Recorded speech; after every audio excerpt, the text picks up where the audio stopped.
Welcome to the Minds on a Mission podcast, the podcast where we explore the journeys that challenge us, change us, and chart the best course for our future selves.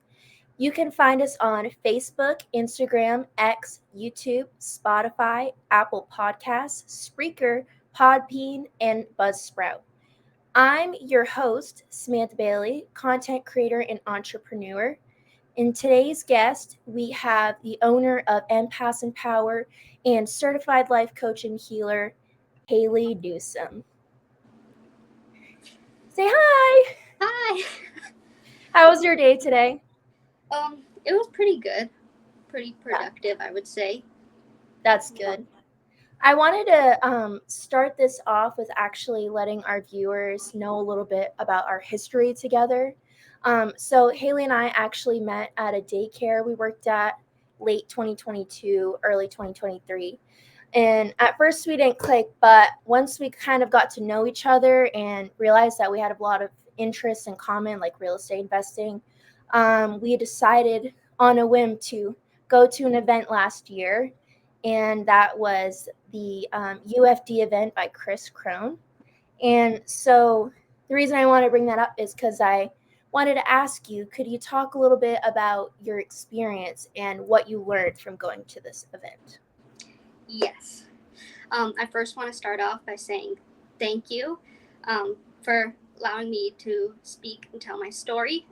That's something I really want to do, so I'm very thankful. And I'm just happy to be here, especially honored. It's kind of like a full circle moment to be your first guest, so it's really, I appreciate that. Of course. So, well, what I really learned more about myself than anything else. I feel like if I was in a different spot in life, um, mentally and financially, I probably would have been more. And if I was ready to invest in real estate, I probably would have retained more of that information. Um, but I really learned the power of manifestation because I was introduced to Kris Krohn through like TikTok, and he did a lot of like virtual events because COVID was still kind of a thing. And on his live events, he was saying how he did in-person events, and I was like, oh, like I really want to go. And I was like, oh, I'll probably never get there, until years later, when I have money. Um, just things we tell ourselves. Um, and and manifestation is super powerful, and we all can have that power. And I didn't know that for a long time, but meeting you was actually one of my manifestations, because before I had a job, I was like, I prayed.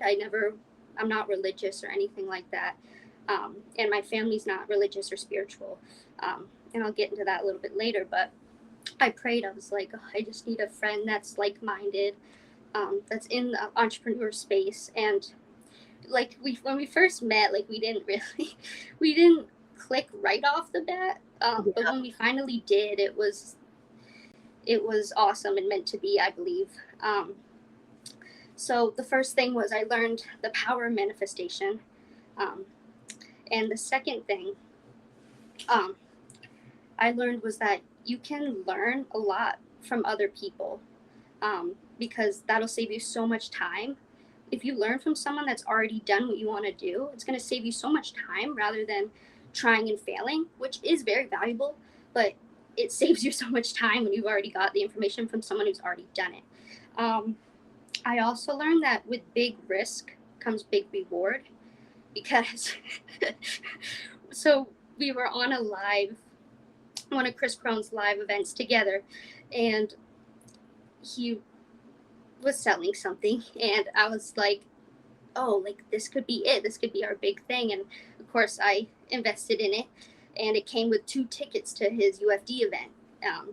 So I was like hesitant if we were even going to go to that, because a lot of things in general, especially if you're an entrepreneur, just and if you're starting out, money is a big thing, because we each have our own limiting beliefs and stories we tell ourselves, and a lot of the stories aren't even ours. It's from other people, what we heard, that are projected onto us. But So we were like, oh, are we even going to go? You know, like we don't even have the money. And I was like, well, you know, I have the money. So, um, but with big risk comes big reward, because we already booked the flight, we already got the Airbnb, and we were trying to get away for someone to bring us, because I didn't even tell my parents that we were going. That Right. was a big risk for me, because it's kind of hard for me to speak my truth. Not that, you know, they support me and love me, but they don't necessarily understand. Like, fear is a big thing, especially it can come from your family or friends, because they care about you, but, you know, they can project stuff onto you. So I didn't tell them, because that was a big thing for me. So when I finally told them, they were trying to sway me to not, because they were saying, like, there's a lot of cults in Utah, and like, don't go, like, you could get kidnapped, what are you thinking, like, stuff like this doesn't happen to people like us, like, what are you. So I was like, oh. um, Right. Thinking more about but, the risks. and even if there is or isn't cults in Utah, like, I wasn't going to be swayed and put my dreams on the back burner because of fear. And fear is what stops a lot of us, especially being an entrepreneur. But another big risk was taking you, because we just barely met, kind of. Right. We, like, traveled across the country, which was a big risk, but with big risk comes big reward, and that was, I think you can agree that that was very, like, priceless. That was a awesome and needed event that happened. Yeah.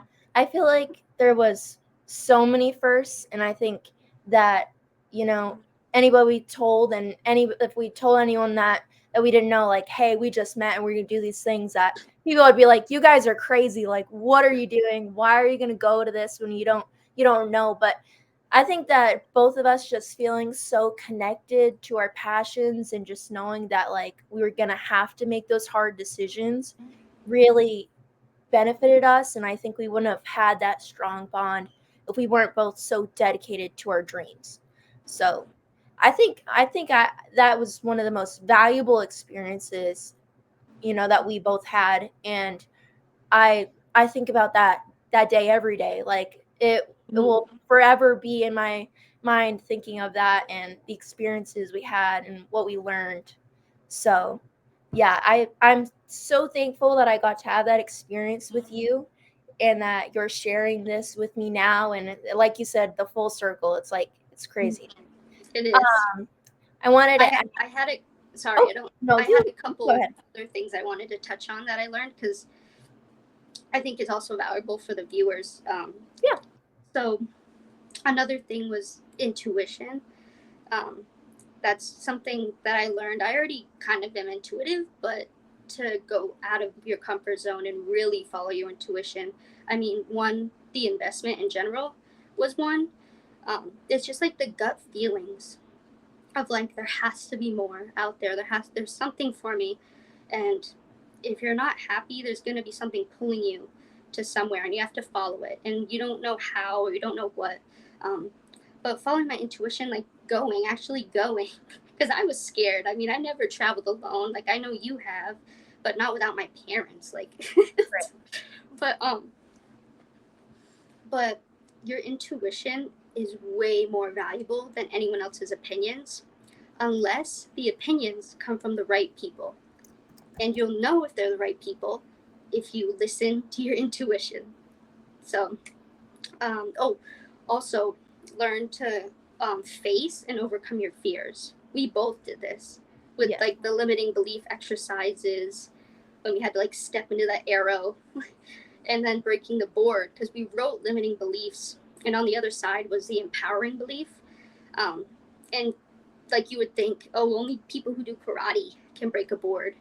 But when you have so much energy inside you, so much power in your words, which is what I'm going to talk about in a little bit once we get there, but um, just breaking it, and just physically breaking a belief and facing it and overcoming it, that was a big thing. So those are just invaluable things. Obviously, there's real estate stuff that he talks about in his books. So if you guys want to look up, like, Kris Krohn's books, he has so many books um, about real estate. But those are other things that you can't take away from us, or those experiences. Right. Yeah, I agree with that. And like with the books, it's like you don't get that experience of meeting all these people and all the activities that they do. It's just completely different. But I definitely think, if you want to start getting into it, to start looking into the books, kind of see what you're interested in. Um, but yeah, a lot of those events is where you'll make the most amount of growth, and really push yourself. So if you're ever find yourself in the situation where you can go to one of these, I definitely would recommend it, especially if you have anything local. You guys can do that as well. So yeah, is there anything else you would like to add to that, or do you want to? I think one more thing was, again, with the overcoming your fears, which I knew I brought the right person because you spoke up actually, Yes. because he asked the crowd, like, I don't know what he said. I think we were sharing our limiting beliefs or something, and you spoke. If you want to add to that real quick. Yeah, it was one of those things where I definitely didn't know I was going to do that, and it was Yeah, I was like, something where it, like, I don't know, and I feel like a lot of people say this, but it's very true. It's where you your feel, intuition. well, that too, but I feel like, it's like God's calling you to do it. It's like I just felt in that moment was like it's now or never. I have to share how I feel and share it with the world. And I was so scared because I mean there was at least like 400 people at this event. And so for me to speak and then Kris coming down the stage, like, so that's one of my I favorite was, moments from that event. I have it's on that. I don't know which side. Oh, yeah. there. I have my picture. It was an award I got for speaking out, and I. It's one of my favorite moments. Not just because I got to be close to him and hug with him, but just the empowerment and like feeling like I could do anything. And it was truly the first time where I felt like this is what I'm called to do. Like I'm reassured by this. So yeah, that was amazing. I loved that, and I loved having you there, and it was amazing. Um, that so you did that, which inspired me and probably other people there. It inspired me because on the last day, um, so I still have some limiting beliefs and some fears. We all do. But so on the last day before the event, I was praying. I was like, whether I speak up or give me a chance to share my story, because I know that I meant to share my story, and that was a perfect place to do it. Um, so when we got to the last day and he was doing like the donations, I didn't know. So when people were called up on stage who wanted to donate, he was asking people to share their reason for donating. So, and it came down to the last thing, and I was like, you know what, I'm going to do it because this is a good cause. This is for his Breakthrough Foundation, which helps people in a different country who, um, were in terrible situations. So I was like, this is what I want to do, especially when I get the money, because money only makes you more of who you are. So if you're a terrible person, you're going to be terrible with money. But if you're a great person, you're going to be great with money. And I was like, this is it. My heart's in it. Like, this is my moment. So I went up on stage, shook his hand, which I was like, I'm not going to wash my hand for a month. but I was like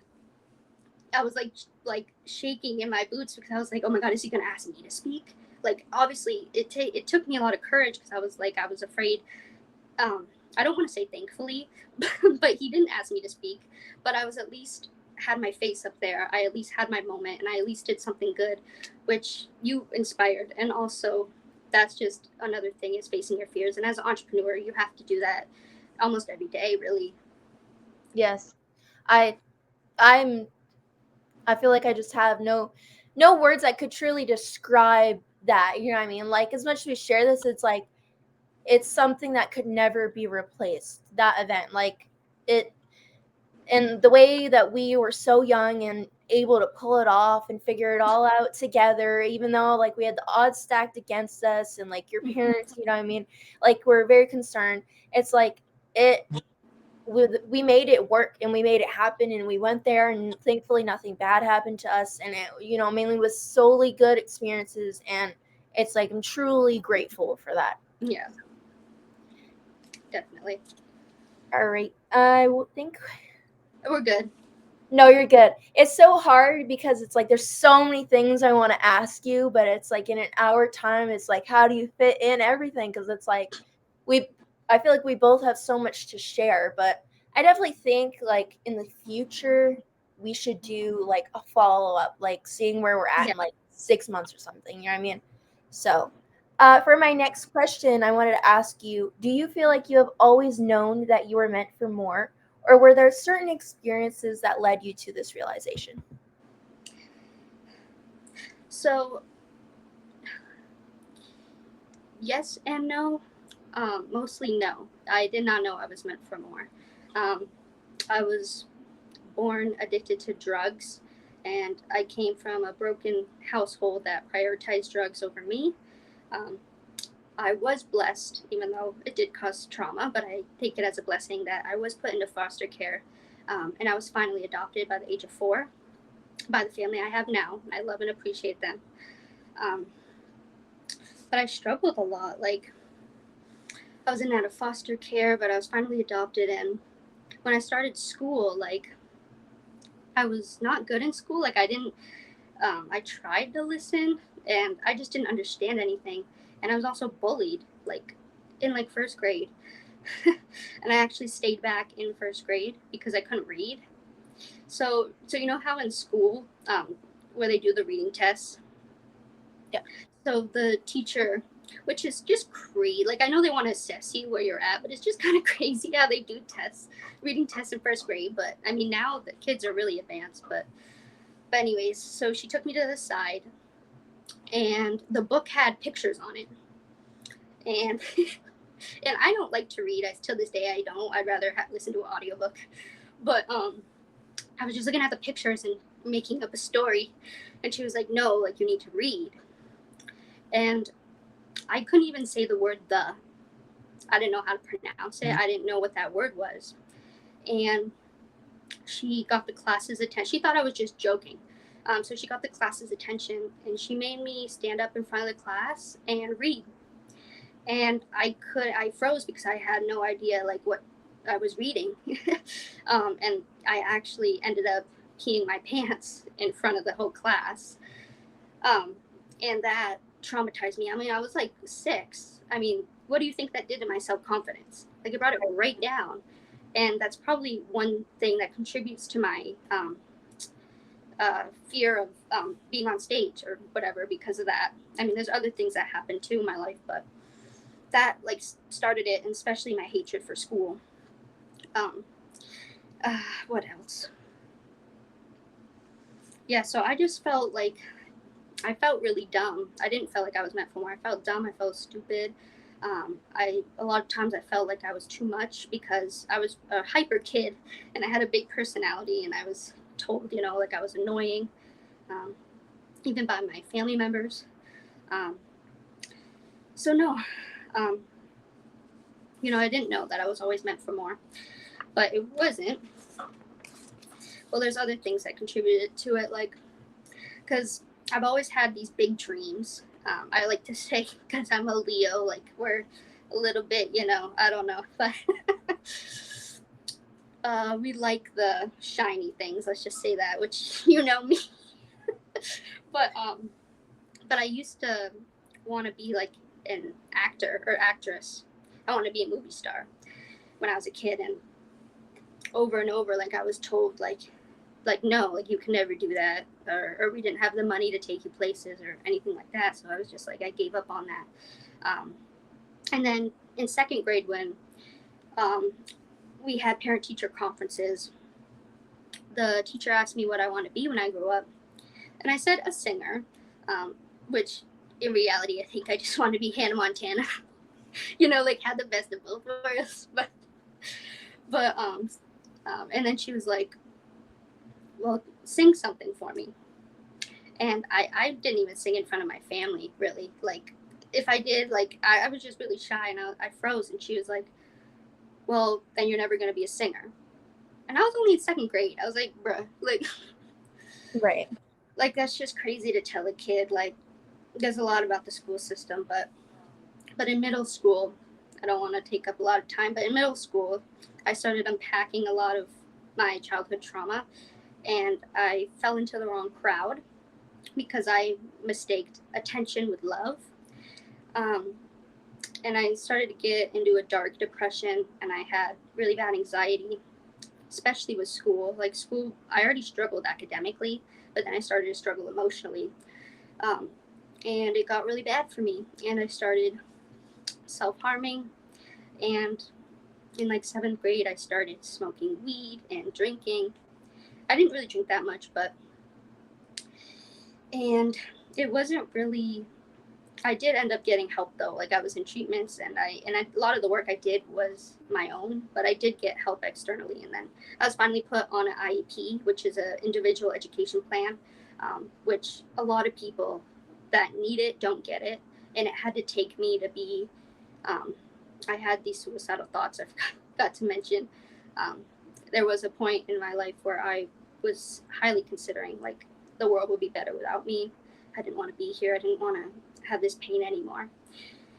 And that's how I got into treatment. But that it took me to that point for me to get my IEP. Like it shouldn't have someone say like I want to end my life for someone to get that help. But it wasn't until I had a near-death experience.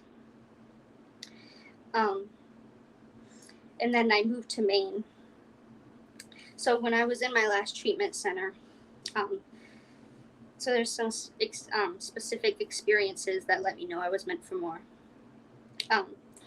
So when I was in my treatment center, the last place I was at, because I went to a couple different ones, which they kept me alive, but the system is broken, which I have. This is one of the reasons why I want to be an entrepreneur.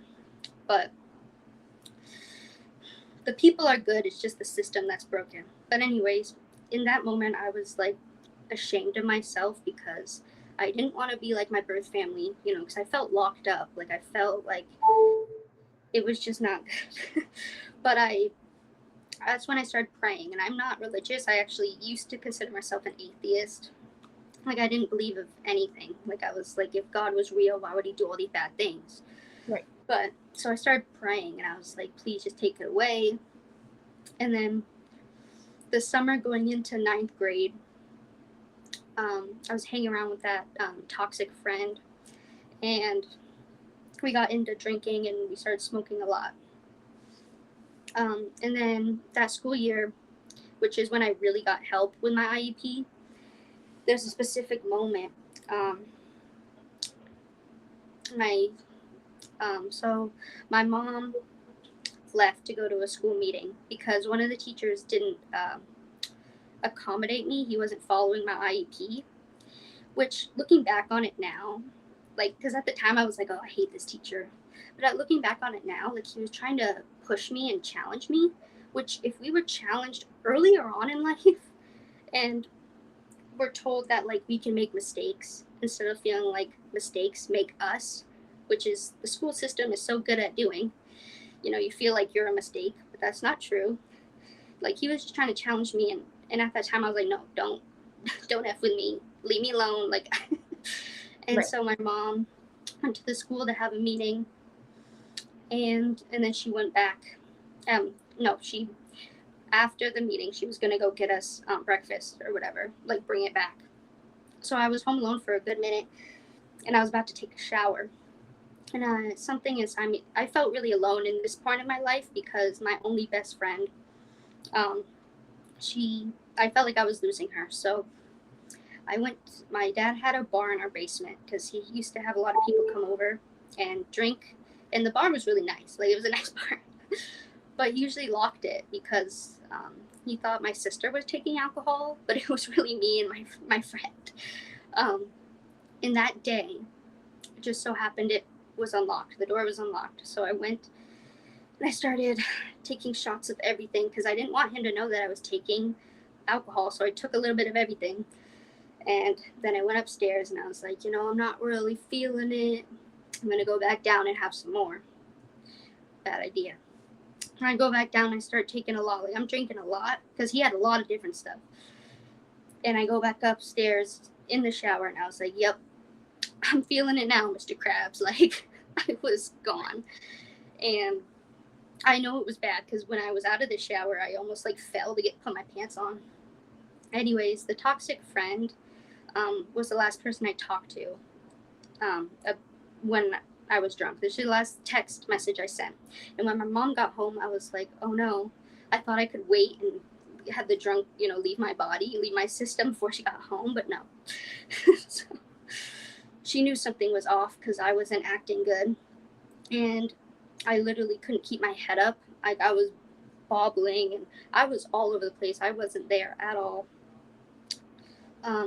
I was just talking to my sister about it recently, and she was the last thing I kind of remember because she kind of reminded me was like I don't even remember though. That's the hard part. I blacked out, and anyways, I woke up in the hospital with my parents surrounded me, tears in their eyes, and I had no idea how I got there, and I was trying to speak, but I couldn't because I had a tube in my throat. Like I could have died, and the nurse came in and said, it's actually, like, this is what she said. She said, it's a miracle you're still alive with the alcohol percentage, your blood content, alcohol, whatever, the amount was in your system. Like you would have died if your mom didn't get the ambulance. And then she was saying how the person in the next room over came in with the same thing. So I didn't know you could overdose on alcohol. I thought you could only die if you choked on your vomit. But I guess you could overdose on alcohol, and that's what could have happened to me. And the guy or girl next door couldn't live without their breathing tube. So I know that I'm very blessed and meant for more, because for all the times that I wished for death and for my life to end, and for God or the universe to be like, no, you're staying here. You're meant for more. Your story's not over. Like that was just confirmation to me, because I literally could have died. And I knew I was meant for more because when I was going back to school, that toxic friend, so I couldn't go right back to school, but when I did, we snuck off because I used to skip class a lot. Don't recommend. She hands me a beer, and she's the only one that really knew what happened. And for her to just hand me a beer right when I was able to go back to school, I was like, and at that point in my life, I drank it because I didn't care. But I was like, yeah, I'm not being friends with her anymore. I'm meant for more. Right. So that was, and then when I moved to Maine and I found out who Bob Proctor was, those are just experiences, but that was a big one, life-changing. I think that is a lot for anyone to deal with, especially with like what you said with your history with your family being, a part of drugs and alcohol, and having to figure it out for yourself, and like going through those experiences, which, like, I like how you brought up how, no matter how many times like you wish for death, like that experience like really was life changing and like made you realize like you're meant for more and that you're meant to be here. I appreciate that you shared that, because there's a lot of people that struggle with that are going to appreciate that and really resonate with you. So I don't know how you get the courage to share that, with everything that you've been through in your life, and like I said, like odds stacked against you, and not having the most support in your life, but still choosing to move forward and try to, work towards your dreams. Like, I really admire that about you. Thank you.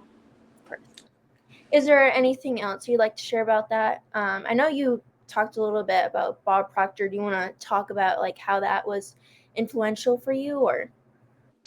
Yeah, so when I moved to Maine,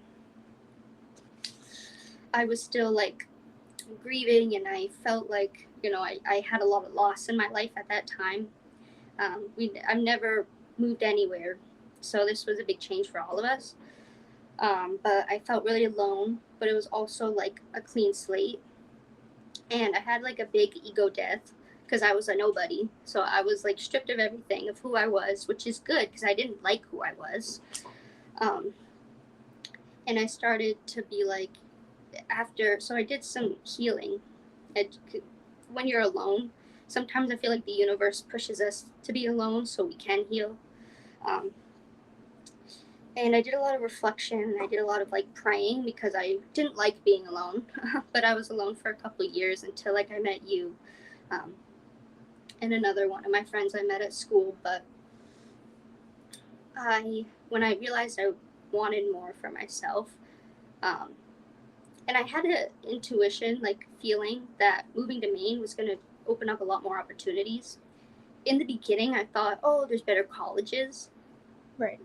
But so when I did some healing, I started to subconsciously. So when I started to change my identity, how I saw myself, which I can get into that a little bit later, um, I started to subconsciously attract um, things on like my For You page, which is how I found out of Kris Krohn, and it got me into like this entrepreneur life, and I got into this community, and the community I was in introduced me to Bob Proctor, which I didn't know who he was. I thought he was just like this old man, so I didn't really pay much attention. But then he started saying stuff, and I was like, wait a minute, like the dots started connecting with me. And if you don't know who Bob Proctor is, he's oh man, he teaches about paradigms, and he teaches about the law of attraction and the law of vibration. So what I learned was everything is energy. And I feel like we've heard that even a little bit in school. But like atom, like everything's an atom, right? Or molecule or atom, whatever. But if you put it under a microscope, it's like vibrating at a very high speed of vibration. And vibrations have like their own frequencies. And we each of us have like our own core unique frequencies. But like life experiences can change our frequencies. But so the law of vibration is everything's in constant movement. And the law of attraction is, a lot of people think it's what you think about, you'll attract, which isn't necessarily true, because I could think of $1 million and I'm not going to have $1 million in my hand. Right. But what you focus on and embody, the law of attraction is you attract what you're in vibrational harmony with. So if I'm up here, then I'm going to attract stuff that's up here. But when I was depressed, I started to attract people that were also depressed, and that only keeps you at the same. And he talks about paradigms, which I'm fascinated with, and on my YouTube I'm planning to get more into that, but that's about habits. And anyway, just about how like our environment really shapes us. Like I was saying earlier, a lot of the stuff isn't even our own. It's a lot of projected stuff that we carry. But I just, after like finding out this information and knowing that like manifestation is real, because when you change your frequency, you're going to attract different things. So there has to be, it made me believe in a higher power, because there has to be a universal energy, God, spirit, universe, angels, like whatever you want to call it, that connects you to that other piece. And I did like manifest you. I did manifest the UFD, because for a while I was like this could never happen. I would never go to an event because I need a lot of money. Right. But I believed it. And there's different techniques to manifestation, but I don't know. I have, what the, wait. Oh, here we go. I hate this. It's This flipped. is a vision board. This is a vision board. I had to make 2 because a lot of the stuff already came true. Which is amazing. Yeah, so that's a tip for you guys who are watching, is you don't have to think of stuff repeatedly, because that's also going to push it away. Because if you don't believe it, you're going to like repel it, because it's off of your vibration, and you can only attract like who you are at the core. So that's why I said, once I changed like my identity, how I viewed myself and life, when I had a perspective shift, that's when like life really changed and got me into like spirituality, and manifestation is a big part of it.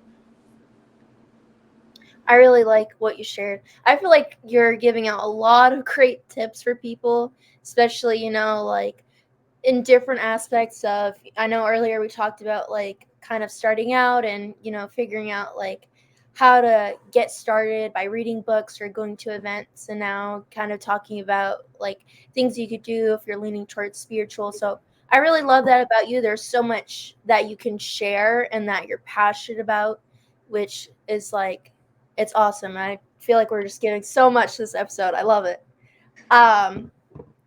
You can add to that. I was about to ask, you have more to add to that. I just have this is gonna be real for you, because there's gonna be people out there that aren't spiritual, but you don't have to be. Like, I'm not trying to push anything on anybody. Right. But this is a scientific point of view, which I did give a little bit. You know, everything is in movement. Right. And Bob Proctor talks about this. He said in a video, like, I know this is a little morbid, but when we pass away, if you're not cremated, that's morbid, but our body turns into dust, because even when we're passed away, our body is still vibrating, and that's how we turn to dust. So that's just another thing. But the other scientific thing was the power of our words. So not just our thoughts are powerful, but our words. So Dr. Emoto is a Japanese researcher. He did an experiment on water. So he had 1 cup of water he would speak positive things into, and another cup he would speak negative things into. And he would freeze the water and put it under a microscope, and the shape of like the water molecules would drastically different. And he did it multiple times over and over again to obviously make sure his theory was right. And it is right. Whatever you say, so the positive things looked really beautiful, and the negative things, like the frozen molecules, like looked gross. Like it wasn't happy things, right? Or pretty things. And if our body is made of like 60% water, then what we say affects us on a cellular level, which is so true. And I've been in therapy, and they would say, oh, do affirmations. And I thought that was dumb. I was like, affirmations is dumb. It's not going to change. But it didn't, until I started doing it and I saw the impact. It completely changed my life. Like, affirmations really does have a big impact. So just, if anyone's listening, start speaking life into yourself. Start noticing what you're saying. Start noticing what you're thinking. Because we can have intrusive thoughts all the time, but we can choose what we focus on. So you have to decide, am I going to focus on this or this? And what am I going to say? We can actually choose what we're going to say, even though sometimes you get impulsive, and that happens, but you got to forgive yourself. But there's a lot of power in our words. And I want to do this exercise really quick. So put your hand on your throat. You want me to do it? Yeah. And start humming. You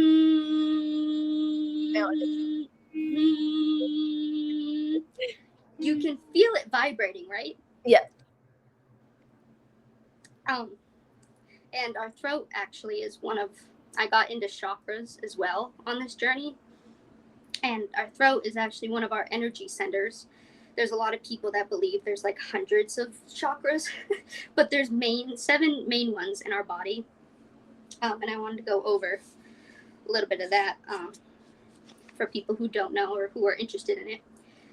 So we have our root chakra, which is either like our feet. It's kind of like our feet up to our lower spine. And that's like our stability, right? Because our legs give us stability.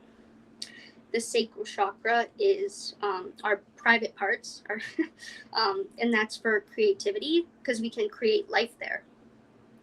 Then our solar plexus is our belly, which is our power, where we hold our power. This is like our core, right? This is a very important chakra that I still need to work on. And then we have our heart chakra, which is for love. We have our throat, which is expression. Then we have our third eye, which is our intuition. And then the crown is enlightenment, or our spiritual connection. And I didn't used to believe this. Like, everything that I'm telling you right now is stuff that I've come to my own conclusion and learned from other people. But I believe, you don't have to believe this, but I believe when we're sick, it just means that one of our chakras, depending on where we're at, like where our sickness is, it's our chakras are imbalanced, or there's a block. And I wrote down, so when our root chakra is blocked, it can manifest in lower back pain, fatigue, and digestive issues. If your sacral chakra is blocked, it can manifest in lower abdominal pain, reproductive issues, and urinary tract infection. Solar plexus will have stomach ulcers, chronic fatigue, blood sugar imbalances.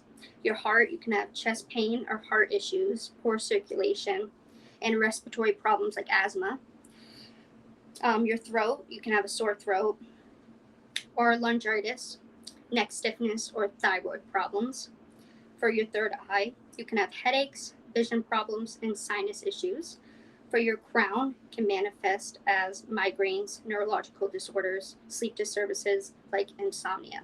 So if you have any of those, it might be a deeper meaning than just a medication. Because I'm trying to become holistic, and not saying that the healthcare system, again, same as the school system, it's the system that's broken, not necessarily the doctors. But they try to do their best. Like, I believe everyone tries to do their best that they know how. But that's just my approach. I also had another exercise real quick that the viewers can do and you can do as well. But it's chakra affirmation. This is something, since we just learned the power of words, this is something that I actually have and I wrote myself. So for the root chakra, the statement is I am. So I'm going to read mine and then so mine is, I am so happy and grateful now that I'm making $40,000 a month. So you're going to write I am. The next one is for the sacral chakra is I feel.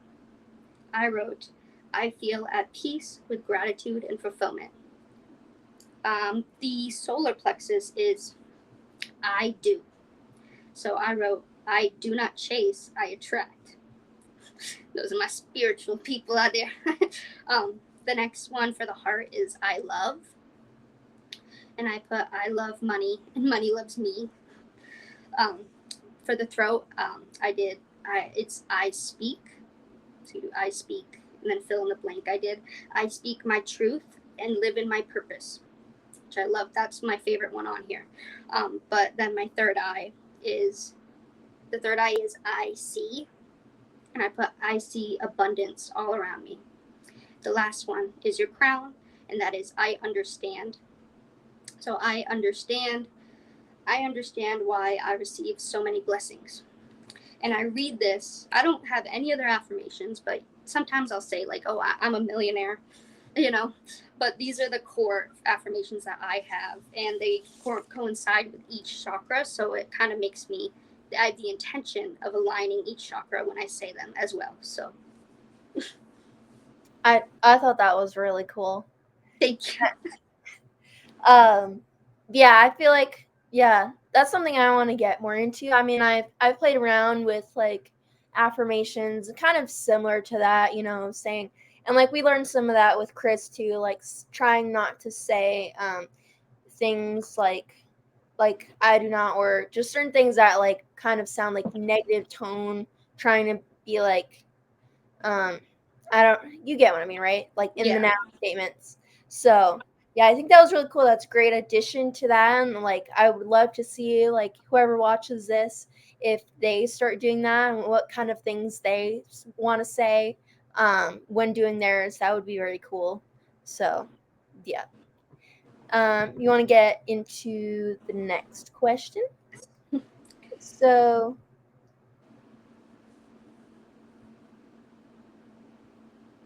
all right.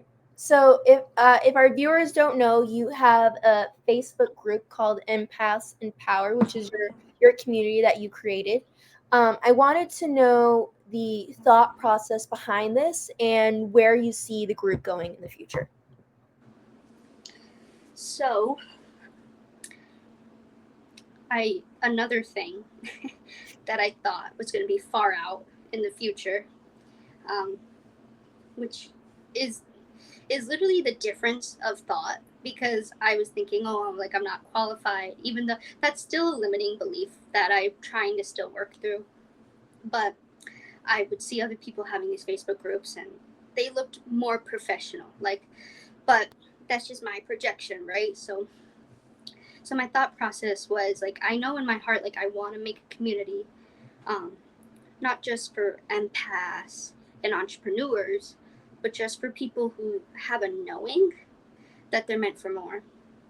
It's anybody who struggles, because I've come a long way when I used to self-harm and have these suicidal thoughts and do certain things when I didn't care about my life. Like, I started like from the bottom, it feels like, and now over a couple of years my life has completely changed. I'm a completely different person, and I want to help people know that they can transform too. It's not just luck. I wasn't like handed a silver spoon or nothing. Like, I still struggle with, my environment still limiting me, but knowing that I'm also in control. So I made the community for people who were alone or know that they're meant for more. And right now, it's just for motivation and inspiration. But I eventually want to make it a coaching group where, like, I will offer coaching and help people who want to be coaches become a coach as well. I really want to help people. That's a big passion of mine. I love that. Yes, I feel like that's something you're very good at, is helping people. And even with this, it's like, you know, it's the first episode and it's trial and error and we're figuring out, but like you're so comfortable in sharing all this stuff, and like it just comes very natural for you. So I feel like that's like what you're meant for, is to coach other people and to like kind of guide them through these obstacles in their lives. So I definitely see that being a big thing for you. Thank you. And that kind of leads me like into my next question. So I wanted to ask this, and then after I want you to kind of go over. I know you wanted to talk about your identity thing that you've come across recently. So we'll go into that after this. So I just wanted to ask, where do you see yourself within the next 2 years? And that can be anything, as a person, what you're doing, things you've acquired, like all of it. True. Yeah, because I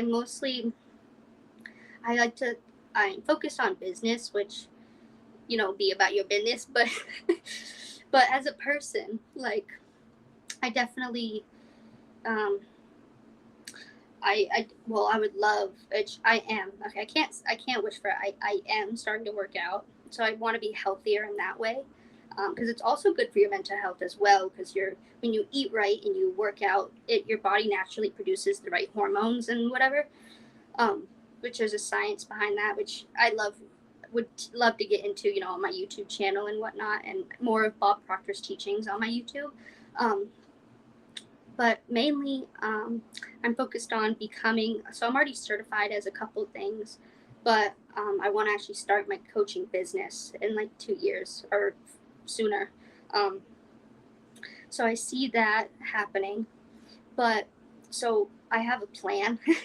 um, I want to coach people, get them real results, because a lot of people coach at like a action based, like, do this, do this, do this, which I'm going to get into in a minute. But I want to give people real results, because you can tell someone to do something and they're not going to do it, or they might do it and it might only last a week. You know what I mean? Right. But so I want to give people real results, and once I do, I believe I will have enough courage to start my motivational speaker um, movement. Or I want to become a motivational speaker, which is really ironic because I have a lot of like stage fright. But I know it's for the right reasons, to make an impact, to help people. Like, once you make it, so tip as an entrepreneur, once you make it not just about yourself, which being selfish is okay sometimes. There's a lot of negative stuff about being selfish, but when you don't make it just about you and your why is bigger, um, you're doing it like your should becomes a must. Like, now I must do it because there's millions of people out there that are waiting for my message. So you kind of lose the anxiety of, you know, I have to do this. Like, it gives you more of a why. Um, was I saying? Oh yeah, so I want to be and share my story, share the clients' testimonials, and that'll be part of it. And then eventually, I want to write a book about all this.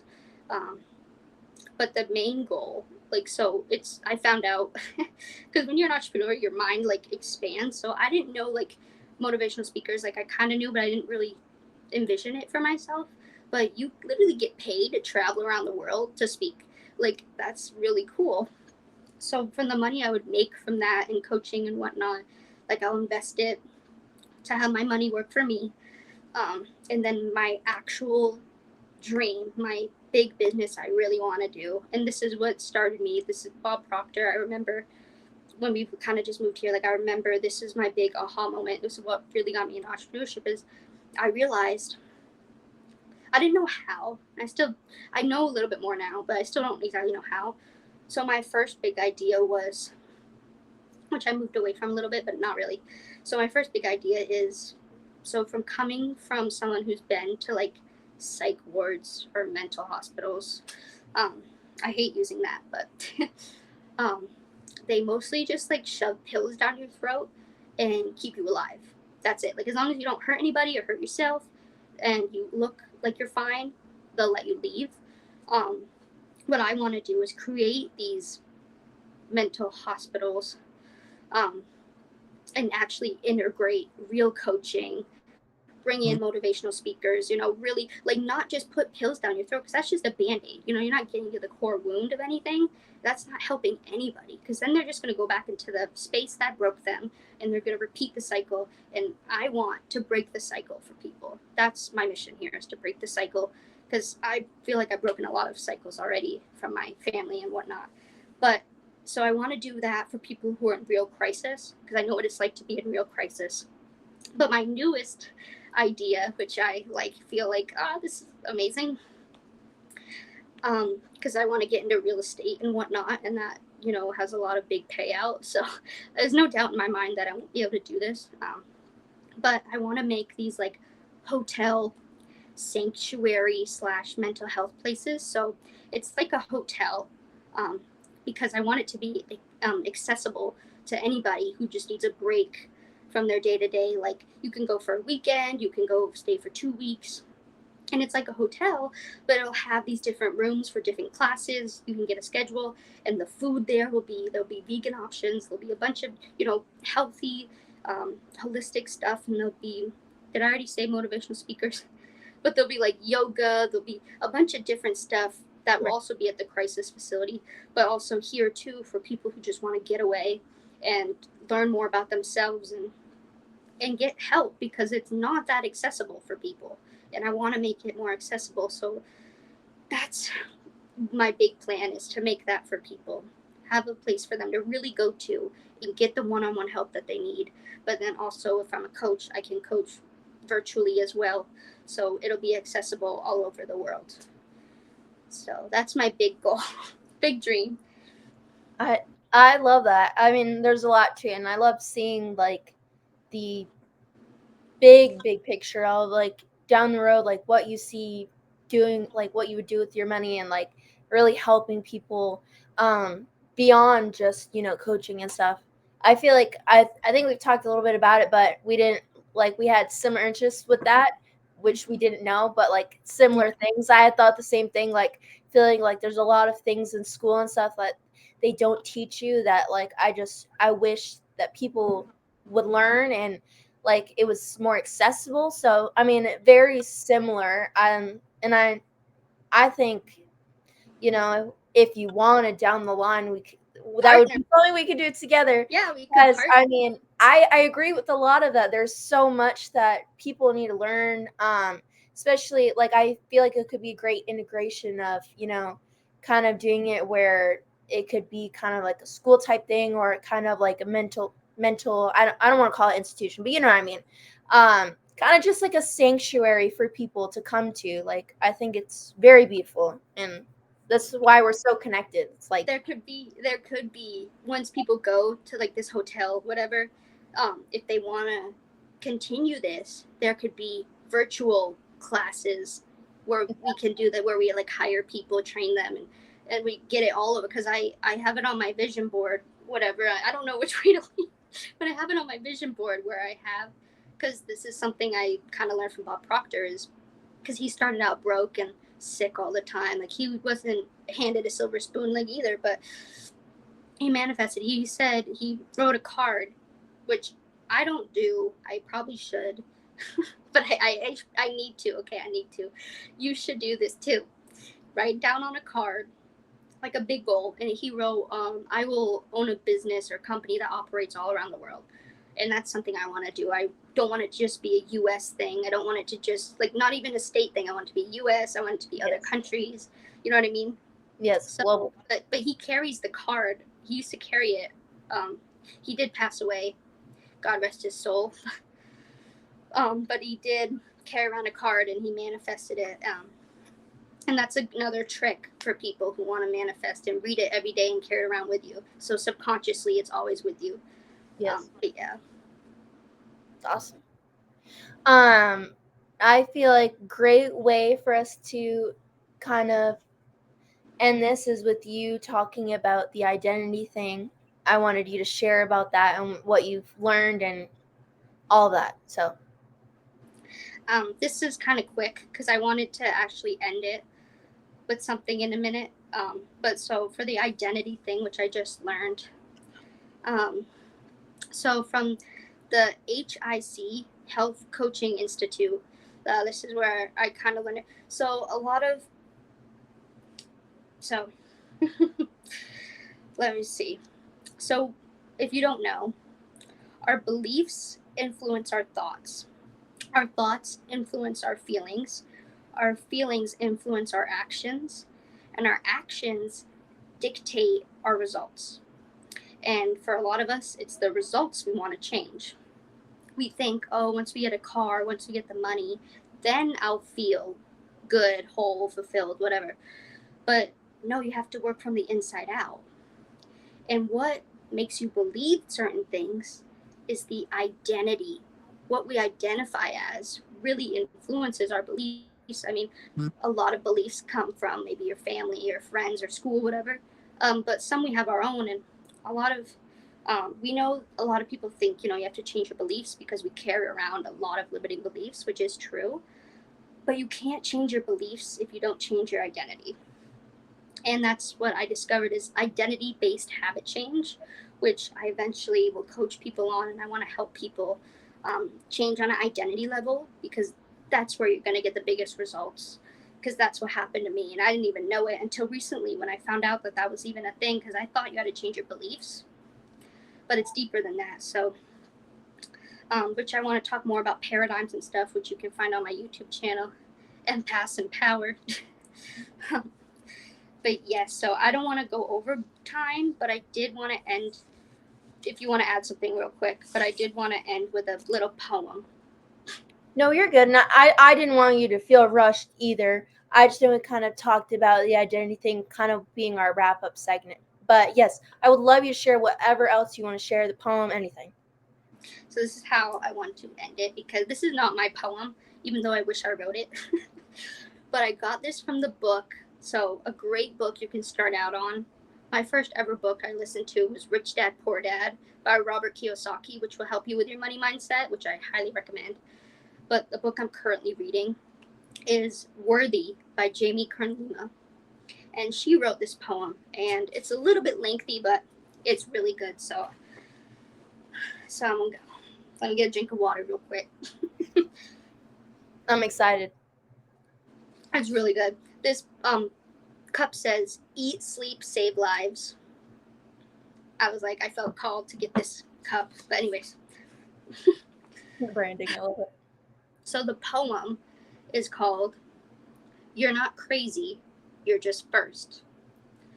Okay. Who do you think you are? They say. Things like that aren't for people like us. Why are you going around changing, planning to leave us in the dust? Are you forgetting where you come from? Are we not good enough anymore? And just like that, the temptation to play life small feels more comfortable than before. If you're doubting your enough, your thoughts, their words have got you down. It's time for your soul to tell your mind there's a new boss in town. See, there's no one else quite like you in the entire universe. And what your soul knows is you're not crazy. You're just first. The first to have your hopes and dreams. The first you there's ever been. So don't be surprised if they don't get you or try to shame you to fit in. They call you odd, strange, different for having dreams bigger than they can see, because those dreams weren't given to them. They see them through fear and anxiety. And even the well-intentioned people who love you to the bone can see you pursuing your dreams as a reminder of them not fulfilling their own. If people like people who are like them, hiding your true selves, a comfort zone, but a calling unexpressed inside you leaves you feeling anguished and alone, even inside your own home. They call you words like crazy and say, we stick together for better or for worse. But what your knowing knows is you're not crazy. You're just first. The first to launch the business, to dust your dreams off of the shelf. The first to believe you're worthy of betting on yourself. The first to beat addiction, to live life sober and awake. The first to end the generational cycle that you know you're born to break. The first to forgive so you'll be free. The first to love others for who they are, not for who you wish they'd be. The first man in your family to say, I deal with self-doubt too. The first mom to say, no, I'm not okay, and I don't know what to do. The first in generations to love your body and celebrate it joyfully to prove it. To know that it's a miracle in motion and what a gift it is to move it. The first to risk rejection, to speak your truth with vigor, knowing the opposition might be big, but your creator is bigger. The first to cheer yourself on and truly believe it, not just fake it. Knowing that most people won't cheer for you until after you make it. In class, they picked you last. And now they're at a loss, because instead of calling you employee, they now call you boss. The first to stand up for the outcast and say, stop teasing, I just won't. You might be tempted to underestimate me, but let me save you some time. Don't. The first to say, yeah, you broke my heart. You gave up on me for someone else. And it took me a while to know I'm worthy of believing in myself. What I know is, yeah, you hurt me, but I'm not rejected. See, God just hid my value from you because you're not assigned to my destiny. The first to recognize your circle looks a lot more like a cage. The first to say, Dad, will you love me for me? And Grandma, I was born this way. The first to turn your pain into purpose, using the parts that were most rough to help guide others on their journey of feeling less alone and more enough. The first to say, let's agree to disagree. We all have the right to free speech too. Stop trying to cancel and hate on others just because you're hurting too. The first to believe in your dreams, even when others might not get you. Then one day, love them anyways, when they're bragging to people how they met you. The first to unlearn the lie, you're not enough unless you keep striving and achieving. That's a lie that leads to nowhere, and it's time to stop believing. The truth is, accomplishments are great, but to know you're worthy, you don't need them. And when we know something is true, it feels like joy and tastes like freedom. You are not your successes. You are not how many times you fail or fall. You are how big you love, and love is free for all. See, when we fear we are not enough, and fear even more we won't be loved, it's so tempting to shrink in size and trade in our purpose for their hugs. But when you're feeling like you don't fit in, or that you never quite belong, your uniqueness is your superpower. Your truth is never wrong. And when they criticize to hold you back because your dreams aren't what they're used to, and they're afraid that you'll outgrow them, leave them behind, or that they'll lose you. Stop asking for their advice if they've never been there themselves. Because when you people please for others, you end up betraying yourself. So when doubt tempts you to dim your light, always remember this verse. Your soul knows you're made for more, with so much purpose it can burst. You are born with greatness inside you, and whether it's a blessing or a curse, the world won't be better until your greatness is dispersed. See, there's only one of you in the entire universe, and what your knowing knows is you're not crazy, you're just first. Wow. That was, my brain was like, isn't it awesome? It's such a good poem. yes, that's, wow. I mean, all of that was true. I really like too, like talking about like, you know, the people pleasing and stuff, and it's like, I feel like I definitely could take some notes from some of that. I mean, I've worked on people pleasing, but like, I don't know, the part of like not taking advice from people unless like they're people that have gone through that, and like, you know what I mean? I think that's definitely something I'm still working on, but Like, I really like that. I do too. That's why I was like, I have to share it because I know other people would like it. Yes. Do you have anything else you'd like to add before we wrap up? Just thank you for asking me to be a guest. It was super awesome, and I'm really happy. Thank you for letting me share my story. Thank you for coming on. I knew, like I said when we talked about it, I wanted you to either be the first guest or be on Friday the 13th, because I'm like, you need a special spot. I mean, you've had such a part in my life, so it's like, I know I wanted you to be in one of those spots. So I'm thankful you're the first guest, and then, you know, we're going through this together, learning. But yeah. Would you like to tell everybody where they can find you? What your usernames and stuff are? So I have a Facebook group which is Empaths in Power, and then I also have a YouTube which is Empaths in Power. That's pretty much. I do have a Linktree, which will be in the comments or something. I will link everything. But that has my social media on it. My Instagram is Hayleigh.Newsome, which I post some of my YouTube clips on there. It's spelled. Do you have my name on here on the little bar? Yes. It's your name's on your video thing. Oh, so it's Hayleigh.Newsome, but lowercase. That's my Instagram. But yeah, I definitely want to get into posting more on YouTube. But because that's another way to help people, and I have a lot of information. I just need to make the time. Right. I get that. Do you want to link your? You want me to link your Etsy too? I'm gonna link all of this, but just want to make sure we cover all the places that people can find you. Yes, I do have on my Etsy store very reasonable, cheap price, I believe, of journals and ebooks that you can.